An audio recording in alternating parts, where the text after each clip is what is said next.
Bom, pessoal, então vamos iniciar mais um estudo nosso, né, do livro Mecanismo da Mediunidade, capítulo 23. Vou começar fazendo a nossa oração inicial, antes do estudo.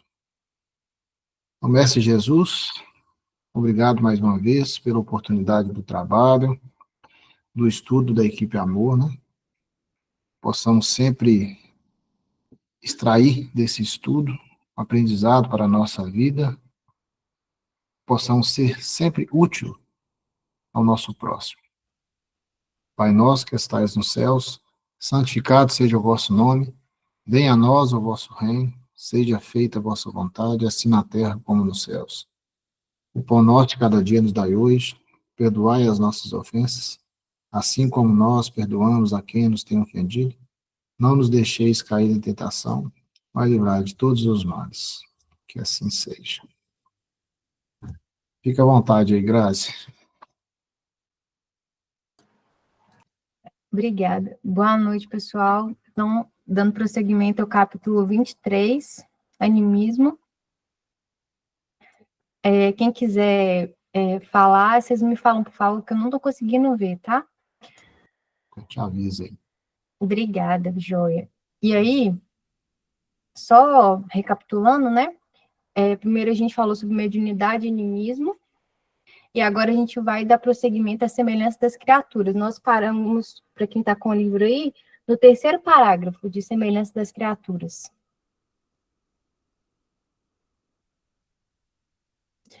Tem cada espírito em vias de reencarnação todos os meios de que já se muniu para continuar no círculo dos encarnados o trabalho de aperfeiçoamento que lhe é próprio, conservando-os potencialmente no feto, tanto quanto possui espírito encarnado todas as possibilidades que já entesourou em si mesmo, para prosseguir em suas atividades no plano espiritual depois da morte. Assinalada essa observação, é fácil notar que a criatura na Terra partilha, sim, até certo ponto, dos sentidos que caracterizam a criatura desencarnada, nas esferas imediatas da experiência humana, conseguindo, às vezes, desenfaixar-se do corpo denso e proceder com uma inteligência desleada do indumento carnal, ou ainda obedecer aos ditames dos espíritos desencarnados como agente mais ou menos fiel de seus desejos. Encontramos nessa base a elucidação clara de muitos dos fenômenos do faquirismo vulgar, em que o espírito encarnado, ao desdobrar-se, pode provocar em relativo estado de consciência certa classe de fenômenos físicos, enquanto o corpo carnal se demora na letargia comum. Então, é aquela questão, né? O que o espírito está afinizado, enquanto ele está ali durante a vigília, né? Ele vai, ao desdobrar, ele vai procurar aquilo quando ele estiver no mundo espiritual, né? Por isso que a gente tem que sempre ficar atento. E aí, com relação ao desdobramento, né? No livro Nos Domínios da Mediunidade, o livro que a gente está estudando na terceira e sexta, no capítulo 11, o capítulo Desdobramento e Serviço. Essa parte aqui específica, eu peguei ela porque eu achei muito interessante que ela fala como se fosse mesmo um mecanismo, vamos dizer assim, né, do desdobramento. E aí o médium, né, ele, assim desligado do veículo carnal, afastou-se 2 passos, deixando ver o cordão vaporoso que o prendia ao campo somático. Desculpa, eu estou com problema, amor. Eu estou tentando escrever capítulo 23. Isso. Alguém está querendo falar? É a Fernanda. Desculpa, é o computador que estava dando problema aqui. Já resolvi. É o título Semelhança das Criaturas. Capítulo 20. Isso, é o segundo subitem do capítulo 23 e já estou no último parágrafo da semelhança das criaturas. Vocês estão me ouvindo direitinho? Sim? Sim. Pode continuar. Acho que a Ai, Fernanda estava com dúvida. beleza. E aí, dando prosseguimento, né, só recapitulando, esse capítulo 11 do Nos Domínios da Mediunidade, ele fala sobre um médium que se desdobrou para poder trabalhar no mundo espiritual, né? E aí, dando prosseguimento, né, a esse mecanismo, vamos dizer assim, do fenômeno do desdobramento propriamente dito, Com o auxílio do supervisor, o médio foi convenientemente exteriorizado. A princípio, seu perispírito ou corpo astral estava revestido com os eflúvios vitais que asseguram o equilíbrio entre a alma e o corpo de carne, conhecidos antes, em seu conjunto, como sendo o duplo etérico, formado por emanações neuropsíquicas que pertencem ao campo fisiológico e que, por isso mesmo, não conseguem maior afastamento da organização terrestre, destinando-se à desintegração tanto quanto ocorre ao instrumento carnal por ocasião da morte renovadora. Para melhor ajustar-se ao nosso ambiente, Castro devolveu essas energias ao corpo inerme, garantindo assim o calor indispensável à colmeia celular e desembaraçando-se tanto quanto possível para entrar no serviço que o aguarda.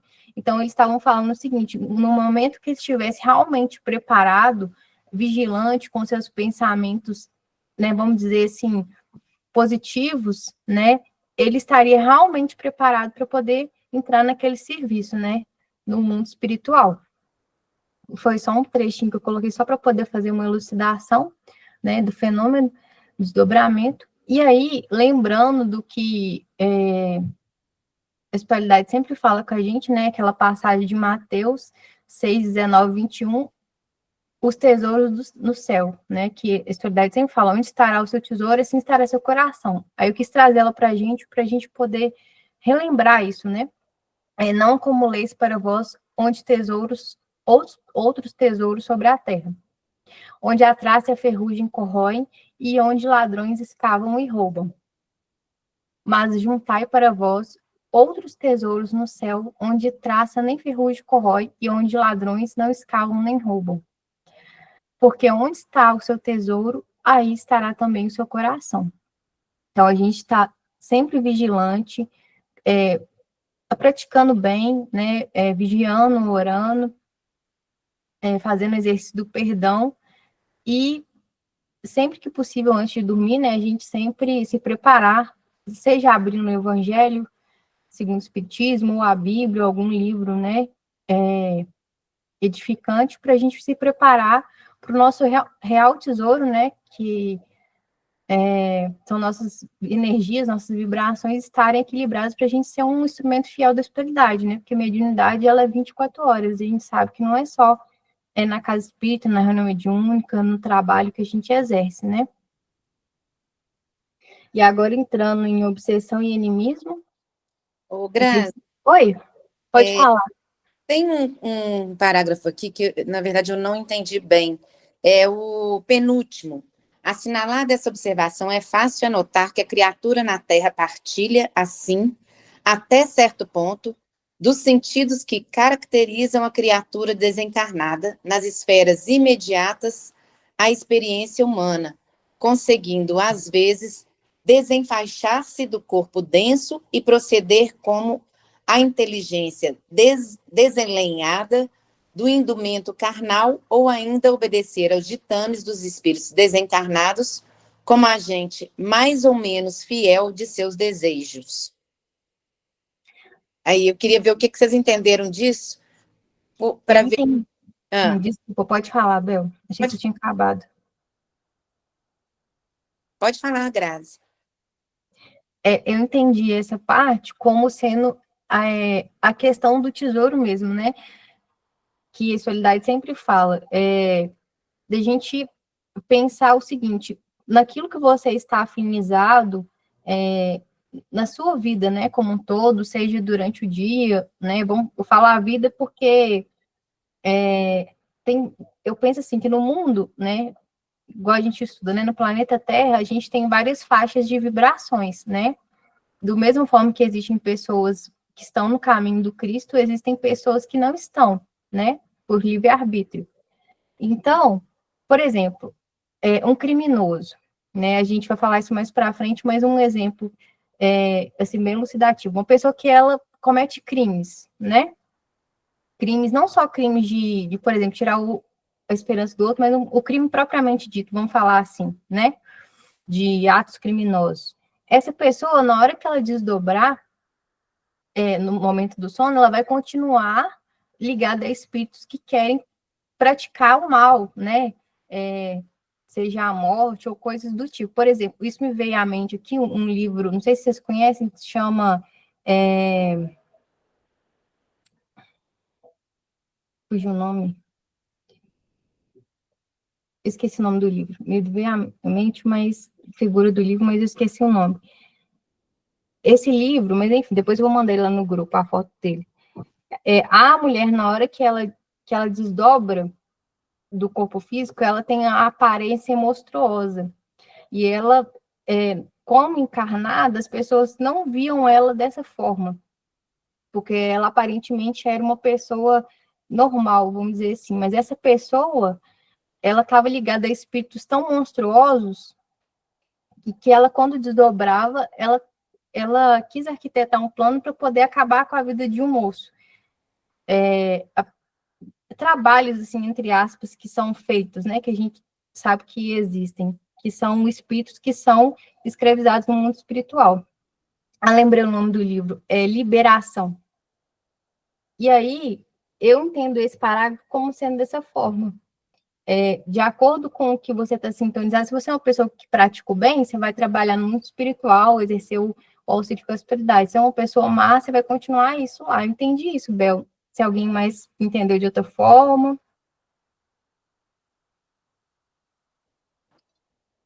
Eu acho que deve ser isso sim, Grazi.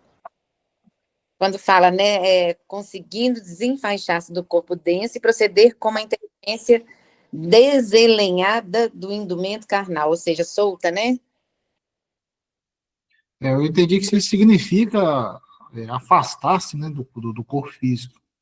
É o mesmo que um desdobramento, como se fosse uma emancipação da alma, né, em que onde o perispírito pode se afastar, né, temporariamente do corpo. Né? E esse fenômeno pode acontecer naturalmente ou durante o sono também. O que me veio a dúvida, assim, é que partilha até certo ponto dos sentidos que caracterizam a criatura desencarnada. Entendeu? Assim, minha dúvida foi nesse pedaço. Entendi. Alguém quer falar alguma coisa, compartilhar a experiência, pessoal? O momento é agora, para a gente tirar a dúvida. Pois, Abel, o que a Graziela falou, eu acho que é isso que procede. Né? É fácil observar que a criatura na Terra, ela partilha, ou seja, ela tem, né, até certo ponto, os sentidos da criatura desencarnada, porque a gente estando aqui ou estando lá, a gente permanece sendo a mesma pessoa. Eu tive essa mesma compreensão que a Graziela falou aí. Ou seja, quando fala criatura desencarnada, é o mesmo espírito, né? Não. É porque nós estamos falando de animismo. Animismo é o médium, né? Porque às vezes são fenômenos que acontecem do próprio médium, não é do espírito que está tendo um fenômeno. Então, acho que é nesse caso aí. Seria isso. Um efeito do próprio médium, entendeu, Bel? Sim, sim. Ok, obrigada. Pode continuar. Alguém pode continuar? Pode. Então, dando prosseguimento, né? Agora. Grazi, Oi, mas pode aí falar. fala até certo ponto. Quando desencarnado, a gente tem as faculdades muito mais ampliadas. E o encarnado, não. A gente tem limitações. Então, esse até certo ponto, sabe, é uma limitação. Eu entendi assim. É verdade. Eu também não tinha pensado por esse lado, mas quando a gente está desencarnado, tudo é amplo, né? O corpo, por exemplo, os pensamentos, a gente não vê os pensamentos das pessoas. Quando você está desencarnado, você vê, né? É porque esse trecho aí é como se fosse assim, né, que o ser humano, ele tem, em certas condições, né, como se estivesse no sono, ou no trânsito, no caso, quando ele está com a mediunidade anímica, né, e pode experimentar percepções espirituais semelhantes dos espíritos encarnados. Então, às vezes, ele pode ter uma clarividência, pode ter uma clareaudiência, pode ter uma percepção mais intuitiva, telepática, né, sensações fora da matéria. Então, realmente, eu acho que seria às vezes mesmo.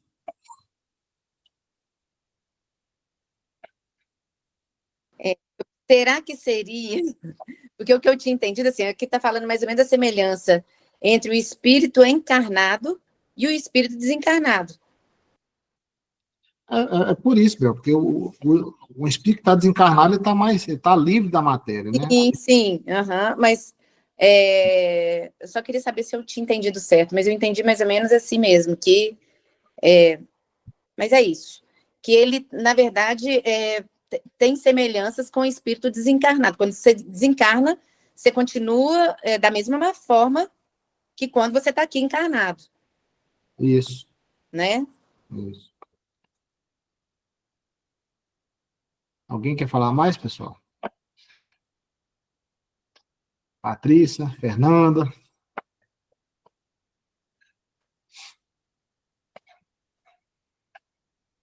Alguém está falando, você está com o microfone fechado, Fernando.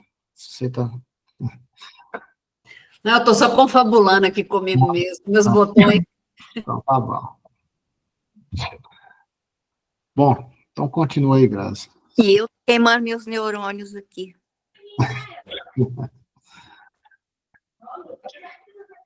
Pode continuar ou vocês querem fazer mais alguma observação? Pode ficar à vontade, viu, gente? Vou continuar aí, Graça. Tá, joia. Então, dando prosseguimento, né? Agora a gente vai passar para terceiro subitem, obsessão e animismo. Muitas vezes, conforme as circunstâncias co-ocorre no fenômeno hipnótico isolado, pode cair a mente nos estados anômalos, de sentido inferior, dominada por forças retrógradas, que a imobilizam, temporariamente, em atitudes estranhas ou indesejáveis. Nesse aspecto, surpreendemos multiformes processos de obsessão, nos quais inteligências desencarnadas de grande poder senhoreiam vítimas inabilitadas à defensiva, detentando-as por tempo indeterminado, em certos tipos de recordação, segundo as dívidas kármicas a que se acham presas. Então, ter muito cuidado, né, com a questão, mais uma vez, do vigiar e orar, porque do mesma forma que nessa encarnação, né, nós temos que ficar atentos com nossos pensamentos, porque existem espíritos de várias formas. Às vezes você não tem uma dívida kármica com ele, mas por causa da sua vibração, você caiu naquela onda ali, você pode estar sujeito, né, a influências. Mas também existem espíritos que nós prejudicamos, lesamos a lei divina, né? E então existem espíritos que nós temos dívidas com eles kármicas, igual o André Luiz traz, e eles podem tentar nos influenciar, nos tirar do caminho reto do Cristo. Então, ter muito cuidado com essa questão, né? Para o médium não se deixar influenciar e cair no caso de obsessão, né? E aí, como Jesus traz, né, Mateus 26, 41, vigiai e orai para que não entreis em tentação. O espírito, na verdade, está pronto, mas a carne é fraca. E aí, dando prosseguimento, né, ao capítulo, frequentemente, pessoas encarnadas nessa modalidade de provação regeneradora são encontráveis nas reuniões mediúnicas, mergulhadas nos mais complexos estados emotivos, quais se personificassem entidades outras, quando na realidade exprimem a si mesmas, a emergirem na subconsciência nos trajes mentais em que se externavam em outras épocas sob o fascínio constante dos desencarnados que a subjugam. Então, o médium que está no estado de obsessão, no caso, né, da subjugação ou fascinação, né, eles podem, nesse caso aí que ele cita, né, eles estão ali na reunião mediúnica, sendo vítima desses espíritos, mas, como a providência divina ela é muito misericordiosa, ele está tendo a chance de resgatar suas dívidas, se reeducar, com certeza, eu acredito que ele está, estando ali, ele está querendo melhorar, né? O espírito vendo aquela condição. Por isso que o André Luiz fala, né, que nessa condição regeneradora, porque o médium, ele não é mais aquela pessoa de outra vida que lesou o espírito, ele está ali se melhorando, o espírito vendo aquilo, uma hora eles vão se reconciliar e ele não vai ser mais nem subjugado, nem fascinado, né, esse tipo de obsessão. Alguém quer falar alguma coisa? O que a gente tem que observar, né, Gra, que a dúvida é o seguinte, né, diferenciar o animismo da obsessão. É o que a gente estudou na semana passada, né? Porque o animismo, ele é um efeito do próprio médium, no qual a gente conversou também que, por exemplo, a vivência, pode ser, por exemplo, uma vivência do passado, né?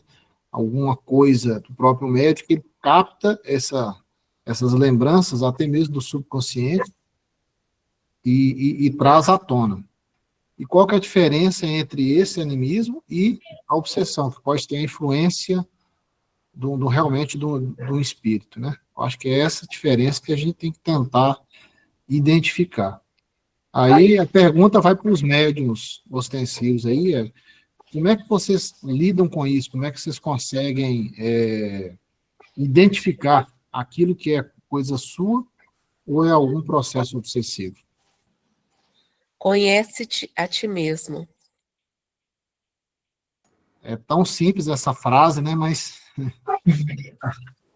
Particularmente, eu não consigo identificar nada. Para mim, É construção, né, pra William? mim é Que é tudo estudo, sobre autoconhecimento, construção. claro, eu estou apenas provocando para que a gente possa discutir, entendeu? William, para mim, como novata, né, que sou, o que eu percebo é que são criaturas em sofrimento, ou eu mesma de outra existência, né, como aqui mesmo embaixo fala, né? Aí, no caso de uma obsessão mesmo, né, aparece, né, a emergíria da subconsciência nos trajes mentais de outras épocas. Então, outras reencarnações minhas vêm ser tratadas, porque ali é uma reunião de tratamento, né? Eu, em particular, não sei distinguir uma criatura da outra, né? Não sei se isso depois é possível, né? Ontem a gente estava estudando o Jacobson Trovão, ele apresenta os livros, né? Eu aconselho sempre a gente estudar, porque lá você tem informações assim mais aprofundadas, né, devido ao conhecimento dele, e ajuda a gente assim, a ser esclarecido em termos mais difíceis como esse, né? Ele fala que a obsessão tem a obsessão simples, tem a fascinação e tem a subjugação. A fascinação e a subjugação, elas são bem próximas. A obsessão simples é essa que todos nós estamos sujeitos mesmo, médiums ou não médiums, né? E existe uma diferença. A subjugação é quando a pessoa não tem mais nem controle do próprio corpo, né? O espírito, inclusive, ele age até no corpo físico dele, fazendo ele passar por situações vergonhosas, né? É algo assim, digamos, mais evidente, né? E a fascinação é algo mais elaborada, que mexe muito com a parte da vaidade do médium, entendeu? A fascinação, ele começa a achar que todos os espíritos que trabalham com ele e que, inclusive, estão constantemente com ele, são espíritos de nível superior, né? E todos começam a observar que das comunicações que ele traz tem um fundo de verdade, né? Sobre a prática do bem, e no final, do meio para o fim, sempre tem uma orientação para o grupo de algumas coisas assim absurdas, né?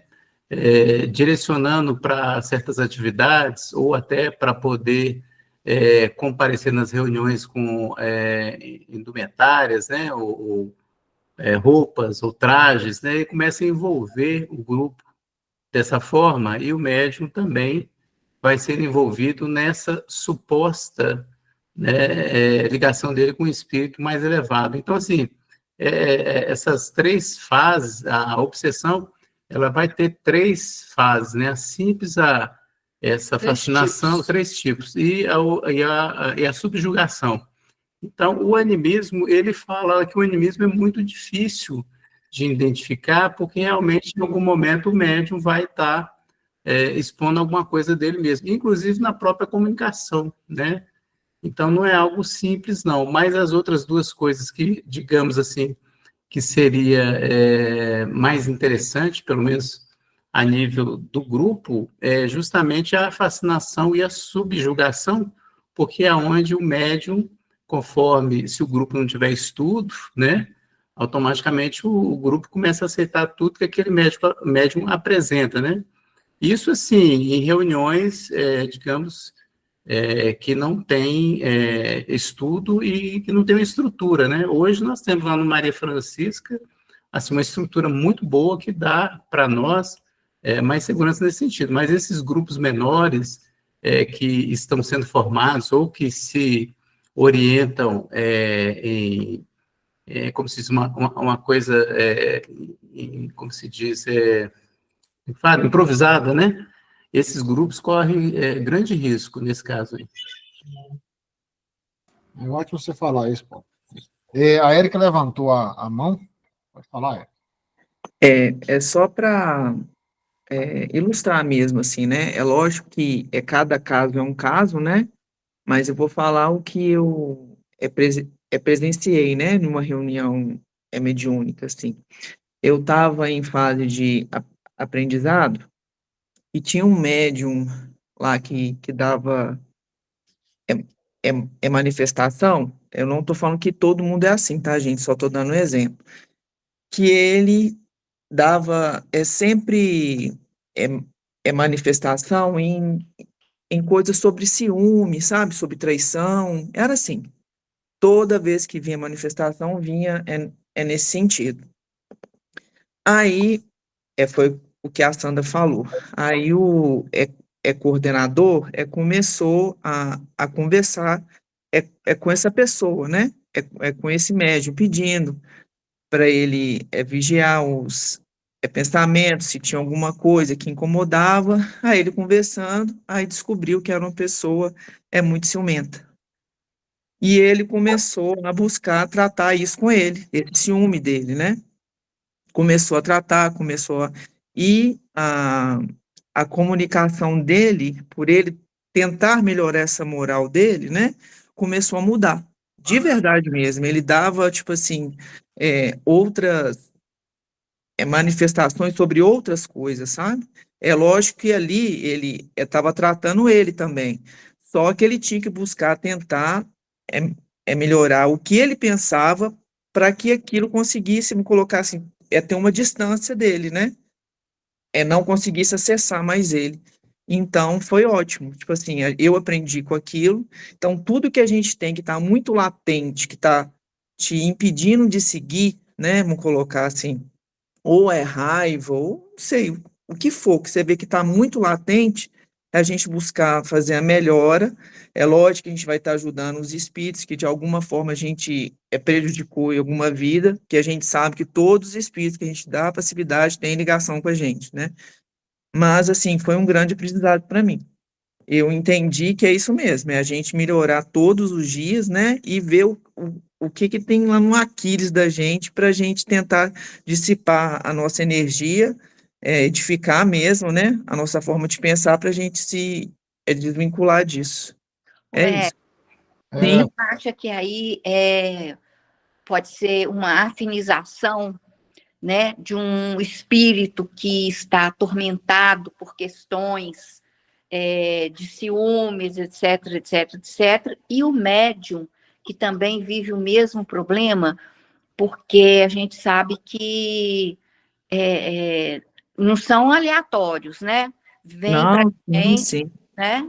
Vem para Não, gente. é o que eu isso, é isso mesmo, Patrícia. É o que eu falei, não é isso, não seria isso, mas assim, é um exemplo que a gente passou, né? Mas pode ser vários casos, mas geralmente, se a gente tem um bloqueio, assim, é porque a gente afiniza com aquilo, né? De alguma forma a gente está afinizando. Então, a gente tentar mudar essa afinização para que a gente melhore, né? E Sim, não quer dizer que a gente não vai deixar de dar essa passividade de novo lá na frente, né? Não tem nada a ver uma coisa com a outra, mas assim, se tá muito recorrente, né?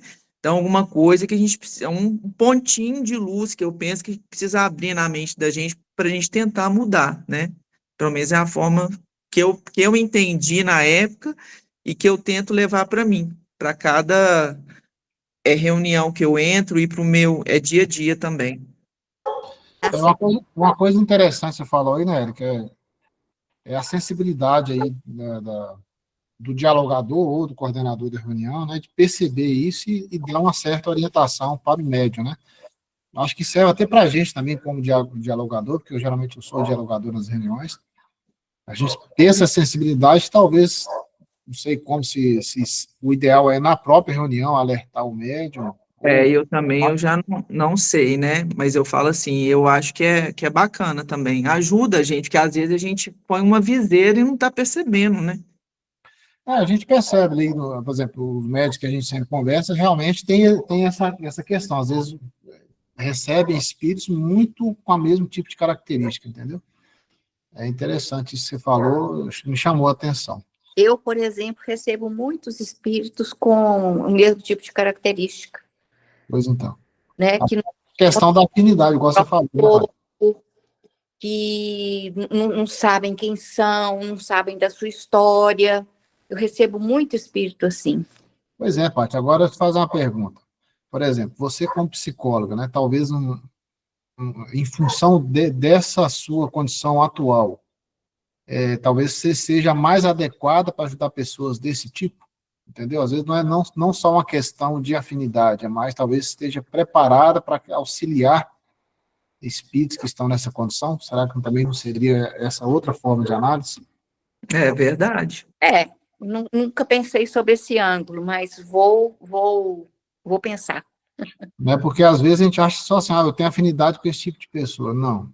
Aham. Às vezes não é isso, às vezes a gente está ali também para ajudar pessoas que estão precisando, né, de alguma forma que a gente consegue dar, né? Então, pode ser por esse lado também. Ou mas é o que eu falei, eu não estou falando que todo caso é isso, né, gente? Por Não, favor. não, é claro, Né? claro, claro. Foi só o que eu passei, o que eu aprendi, por isso eu quis, né, compartilhar isso aí. E foi fato, né? Mas cada caso é um caso, né, gente? Né? Justamente, né? Não, é interessante isso que você trouxe, porque faz a gente refletir, sabe? Eu nunca tinha pensado por esse lado. E eu nunca tinha pensado lá também, Willy, que eu estou lembrando aqui de uma passividade que eu dei, que a maior angústia que esse espírito tinha era de não saber quem ele era. Então ele ficava desesperado, perguntando, mas pelo amor de Deus, alguém me fala quem que eu sou, por que que eu estou aqui, qual que é meu nome, qual que é meu sexo. Ele não sabia qual que era o sexo dele. Pois então. Sabe, são pessoas completamente são espíritos totalmente destituídos de identidade. E aí tem a ver com a minha formação realmente. Pode ser. Mas aqui, gente, o papel do médium é acolher sem julgamento. Então a gente precisa tomar muito cuidado com isso. Mas assim, eu não a estou... minha opinião. Não, Sandra, eu estou pensando que realmente alguma coisa em mim exala essa minha capacitação de lidar com esse tipo de coisa. Só que ali no momento eu não posso ajudar, porque eu estou apenas dando voz, né, e energia para aquele espírito se manifestar. Mas eu mesmo, eu fico ausente naquele momento. Eu não fico totalmente ausente, porque eu lembro, mas eu não consigo, Patrícia, raciocinar concomitantemente a passividade que eu estou dando. Sim. Não sei se estão entendendo.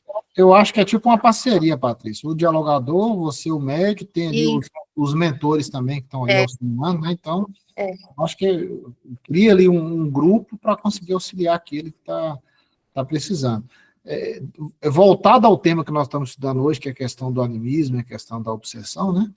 a gente tem que passar por essa situação que a Sandra comentou, que é a questão do autoconhecimento. Eu acho que por isso que é muito importante todos nós estudarmos, né, porque através do estudo a gente passa a se autoconhecer. Se autoconhecendo, a gente vai conseguir identificar o que é a parcela minha, o que é a parcela do outro, né, para identificar essas questões da obsessão.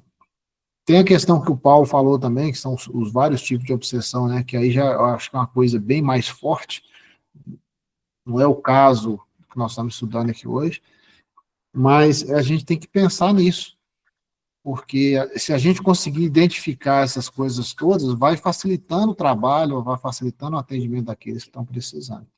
E se a gente identificar em nós mesmos essas condições, aí a gente realmente também está sendo tratado, e a gente consegue identificar. A dúvida minha é, igual a Fernanda falou, o quanto de animismo representa, por exemplo, alguma coisa do passado, de outras vidas. Porque o que é da nossa vida presente, talvez a gente consiga até visualizar, detectar e tratar. Mas coisas de vidas passadas, até que quando eu consigo descobrir isso, né? Isso que é a minha dúvida, sabe? Ô, Monique, era justamente isso que eu ia falar. Sabe, assim, porque eu também, como dialogadora, né? Então, assim, até como para a gente identificar isso? Porque o espírito, o obsessor, ele pode muito bem, por vingança, né? Por alguma situação, ele ir na mente da pessoa e fazer ela voltar, né? Voltar e trazer justamente a reencarnação que ele foi prejudicado, né? Trazer aquele onde ele se sentiu, né? Manipulado, ofendido, né? Sei lá. E trazer aquilo, e fazer o médico passar por aquela situação, entendeu? Então, como a gente consegue identificar isso? Porque para a gente que está ali, ele falando, você não vai entender que é uma reencarnação passada dele, né? É difícil para identificar. Então, como que a gente conseguiria identificar isso? É difícil. Eu acho assim, que a partir do momento em que a equipe de médios, dialogadores, começam a ter um certo convívio, você começa também a conhecer o outro, né? É como se fosse uma família, né? A gente conhece os detalhes de cada um, né? À medida que a gente vai convivendo, você vai sabendo, você passa a conhecer. Isso que a Érica falou de a gente alertar também o médium. Acho que a gente tem que entender, né, que somos uma equipe de trabalho, só que a gente tem que ter muito cuidado, porque às vezes apontar determinadas coisas a pessoa pode interpretar errado, né, e achar que a gente está querendo tomar conta da vida, alguma coisa do tipo, mas tem que ter muito cuidado com isso. E eu acho que tem que ter esse convívio, essa afinização, e vai conhecendo, à medida que a gente vai trabalhando, o trabalho vai ficando melhor. Eu penso assim, né? Porque o interesse nosso não é julgar, é ajudar. Justamente. Né? A gente está ali para ajudar, né? Tanto um como o outro. Então, é isso que é difícil, né? Para a gente, pelo menos para mim. Talvez quem tem evidência possa ser mais fácil, né? Para identificar.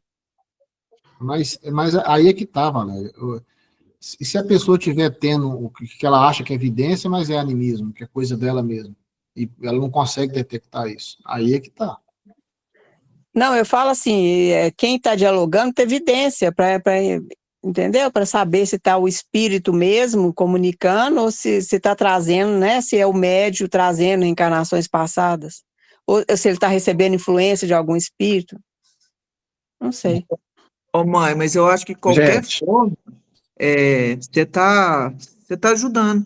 Então, a gente não importa, né? Você vai ajudar de qualquer forma. O espírito que tá ali ou não, ou o encarnado que está ali mesmo. Então, eu acho que é só o amor mesmo e ajudar da melhor forma possível, igualzinho você falou. É verdade. Ô, Mauro, quer falar? Sim, boa noite aí. Gente, é importante a gente lembrar, assim, de algumas já elucidações que o Ezequiel vem trazendo para a gente. E com isso eu fico muito tranquilo. Em primeiro lugar, ele sempre cita a questão de uma casa bem dirigida. E nós sabemos que a nossa casa ela é bem dirigida, né? Em segundo lugar, quando o irmão ele não se apresenta em condições realmente de trabalho, Ezequiel já citou, que são afastados, né? Então, dentro disso aí, é importante também a gente não esquecer, e que o Ezequiel já falou várias vezes para a gente, que uma reunião mediúnica ela não começa na hora que a gente chega lá. Ela começa muito tempo depois, muito tempo antes, né? E termina muito tempo depois. Ou seja, ali é uma parte do trabalho muito importante, onde há um preparo, né? Um preparo extremamente importante do local. Há um preparo ali e uma seleção daqueles irmãos que irão dar comunicação também, né? Então, tudo é muito bem organizado e bem controlado pela reunião e pela espiritualidade que é responsável ali pelo trabalho. Ainda que algum irmão que esteja no trabalho ostensivo, ou mesmo no trabalho de diálogo ou sustentação, apresente aí alguma dificuldade, pode ter certeza que aquilo que for apresentado por aquele irmão vai ser utilizado de forma muito positiva para o crescimento da reunião, para o crescimento do dialogador e do próprio espírito naquele momento. Então, eu acho que a gente pode ficar muito tranquilo com relação às comunicações, principalmente na casa a qual a gente trabalha, né? Porque é muito bem organizado. Mas pode acontecer alguma coisinha ou outra que não tem ninguém ali perfeito. Se fosse perfeito, não estava aqui, né? Então, todos nós apresentamos algum grau de falha, algum grau de animismo, né? Nos trabalhos. Mas está tudo muito bem coordenado, né? Então, eu acho que a gente pode ficar tranquilo, porque, às vezes, essa intranquilidade, né, é que pode trazer uma dificuldade para um ou para outro. Com relação aí a gente ver, às vezes a gente vê os irmãos preocupados, eu trago muito, eu dou muita comunicação tipo X de espírito e tal, né?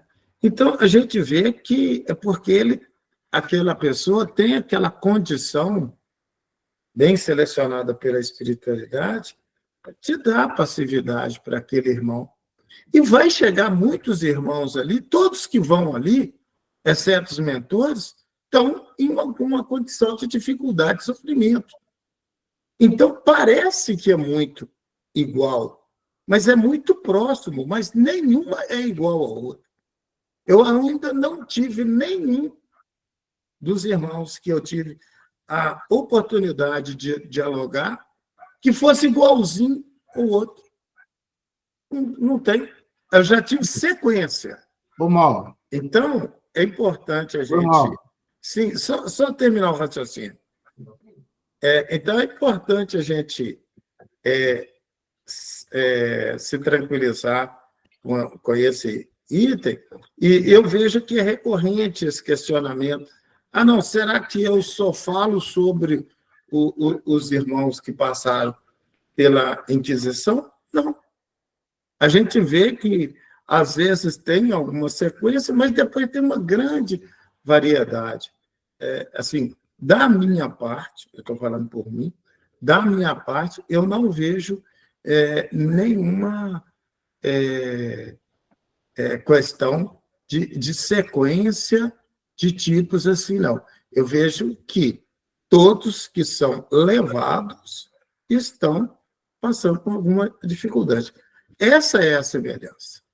Né?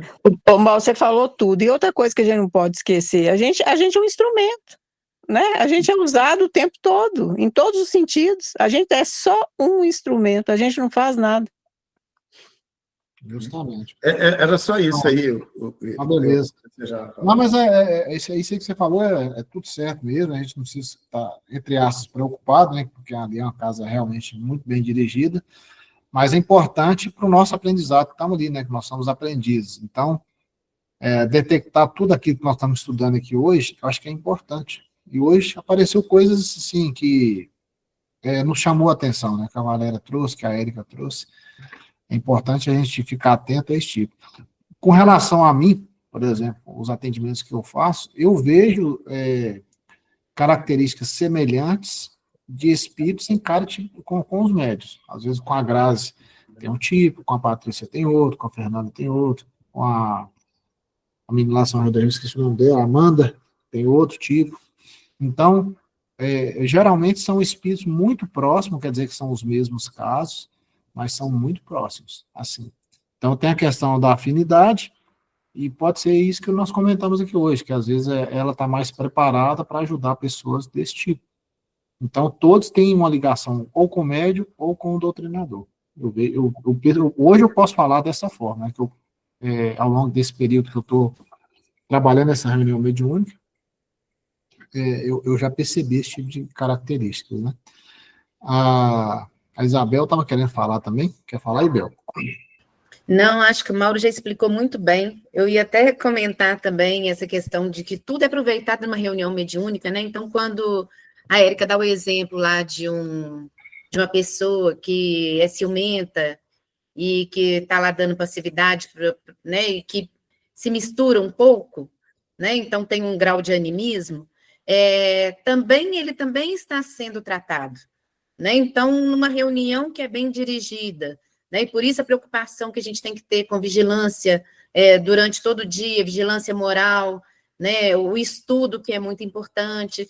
Então, eu acho que a gente não precisa de essa preocupação, né? Mas se fosse uma casa mal dirigida, eu acredito que aí, no caso, o animismo poderia abrir portas para a obsessão. Mas no caso ali do Maria Francisca, que a gente tem uma reunião, né, com aquela seriedade que é a reunião, eu acredito assim, né, tudo ali está sendo aproveitado. Então, todo mundo ali está sendo tratado, né? Então, inclusive, quem está ali dialogando, quem está ali dando passividade, quem está ali ajudando, né, só simplesmente lá na vibração, todo mundo ali está sendo tratado também. Né? Então, eu acredito nisso ali. A gente está ali para auxiliar, mas a gente também está sendo muito auxiliado. Isso sempre, né, Bel? Sempre, todos nós estamos sendo auxiliados ali. Né? Mas o ponto de chamar a atenção, que eu acho que é o ponto desse estudo hoje, que eu pude perceber,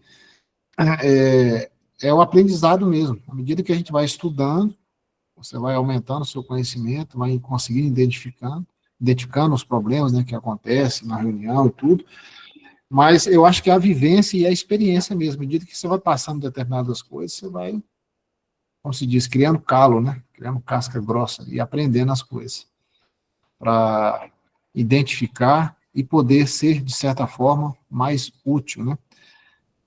Inclusive, que me veio aqui agora, talvez não tenha muita coisa a ver com o que nós estamos estudando, mas me deu vontade de falar, o que o Joseph disse na oração dele da quarta-feira. Ele falou assim, por exemplo, que a questão do Paulo, né, como é que o Paulo conseguiu se desenvolver, que ele até usou a expressão e pediu perdão, né, foi de bandido a anjo em uma encarnação. Então, quer dizer, ele conseguiu aproveitar todas as oportunidades na encarnação dele. Então, Então, nós que estamos aqui estudando hoje, a gente tem que ter essa lição que é possível. E que na mensagem de quarta-feira ele trouxe sempre isso. É possível, tudo é possível. Então, a gente tem que aproveitar essa oportunidade desses estudos e acreditar que é possível o aprendizado e a gente conseguir estar mais preparado e ajudar ao próximo, né? Sim, e só para finalizar, a questão do estudo também, a importância do estudo e da disciplina, né? Então, quando o Vicente pega no pé da gente para a gente estudar, ele está fazendo um favor para a gente ali, né? Porque a gente é muito indisciplinado. Então, eu acho que ele está cuidando para que a reunião, na verdade, tenha um mínimo de interferência que não seja de espíritos elevados, né? Então, que a gente também tem que dar a nossa contribuição aí, né? Então, essa questão só para reforçar, né, da importância, para a gente não abrir espaço mesmo para que tenha outras interferências. Essa questão da disciplina é importante também, porque, por exemplo, na nossa vida profissional, a gente se prepara, estuda, né, faz faculdade, vai para o mercado de trabalho e está ali preparado para estar trabalhando. E, às vezes, para a vida espiritual, a gente não costuma fazer isso. Acha que é só ir lá na reunião, participar lá, receber passos, ficar de boa, que está tudo certo. Não, a gente tem que encarar isso como um trabalho realmente profissional.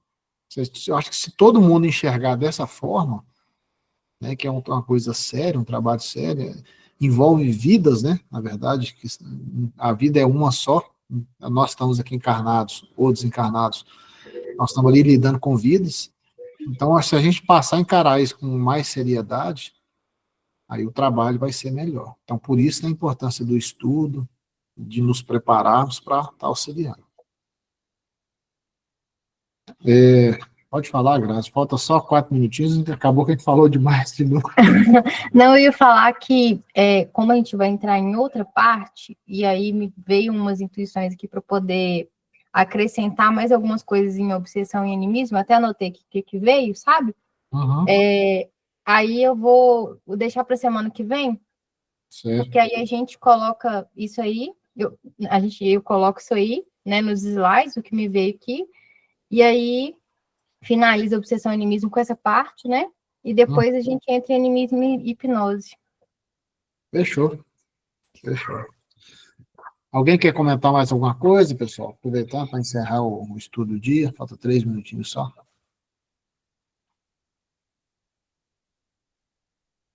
Não, né?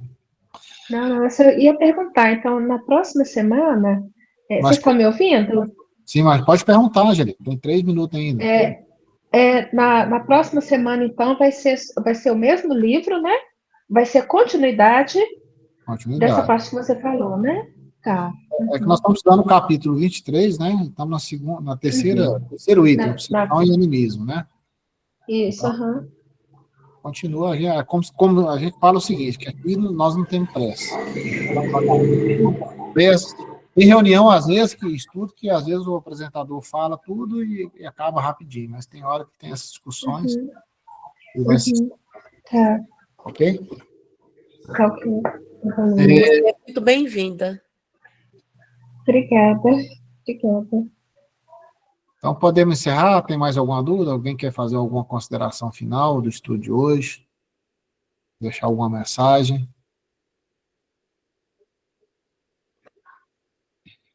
Não? Então, vou pedir nosso amigo Paulo fazer a oração final hoje, Paulo. Já que eu falei de você. Então, vamos agradecer a Jesus, né, os trabalhadores do plano maior, pela oportunidade do nosso encontro, né, pelas bênçãos da conversa fraterna, dos estudos, né, que nos fortalece, né, e que nós possamos seguir juntos, né, o roteiro traçado por aqueles que nos tutelaram, para que nós possamos voltar para casa em condições melhores do que quando aqui chegamos. Que assim seja, graças a Deus. Graças a Deus. Boa noite, obrigada a todo mundo aí. Boa noite. Boa noite, pessoal. Boa semana para todos. Boa noite, pessoal. Obrigada, gente. Muito obrigada. Pessoal, obrigado. Já parou de gravar? Obrigada, viu? Peraí, vou parar aqui. Ainda. Boa noite. Eu quero comentar uma coisa, Obrigada, Mauro, boa noite. rapidinho. Já parou? Peraí.